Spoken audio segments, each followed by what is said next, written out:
Assalamualaikum urbaklar ma Buratanга бұл папамба обещание болған бе балық шығарғанда карп шығарған поводогы менен 390 подарка карповый удочка комплекте улан Буратанга айт маарек болсын ака айма көлдүн жайында шынтып ака болуп жакшы балыктар тутуп жибериң ден соолук туткан орозулар кабыл болсун ака анан буяк немени сухбат агабыз лидер Маринка дайыма каяка барса ушу рыбактарыбызга айтып турат нерде сфотка бер мындай жемге мындай деп алиги ак көңүл жаңы кайырмак менен оригинал запасной шпилясы менен Мифай фирманын кымбат немелерден ошо 5000 сом 5000 сомдук неме подарка кылдык эле мына комплектти өзү тандап өзү алды мына лескасы менен кудай кааласа сизге дагы айттар марек болсын ака дайыма ошо дарыялардын жээгиде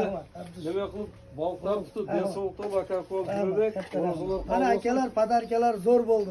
aytgan niyat kıldık эле сиздер да Aytgan niyat qilib qo'ydi, chiroyli qilib, hamma yo'g'ini komplekt qilib, mana zo'r narsalarni qilib berdi, qarmoqlarni.